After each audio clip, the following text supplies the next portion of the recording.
ایک دور دراز جادوئی وادی میں نورین نامی ایک خوبصورت پری رہتی تھی، جسے سب پیار بانٹنے والی پری کہتے تھے۔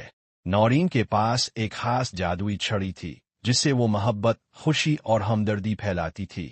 جہاں بھی لڑائی، نفرت غصہ ہوتا، وہ وہاں خاموشی سے پہنچتی اور دلوں کو جوڑ دیتی۔ ایک دن وہ ایک گاؤں پہنچی جہاں لوگ آپس میں بات چیت کرنا بھی چھوڑ چکے تھے۔ ہر کوئی غصے میں تھا، ایک دوسرے سے ناراض۔ نورین نے اپنی چھڑی جمائی اور محبت کا روشن ہالہ گاؤں پر پھیل گیا۔ لوگ حیران رہ گئے جب انہوں نے اپنے دل ہلکے محسوس کیے۔ وہ مسکرانے لگے، معاف کرنے لگے اور ایک دوسرے کو گلے لگا کر رونا شروع کر دیا۔ تھوڑی ہی دیر میں گاؤں میں خوشی اور امن کا ماحول چھا گیا۔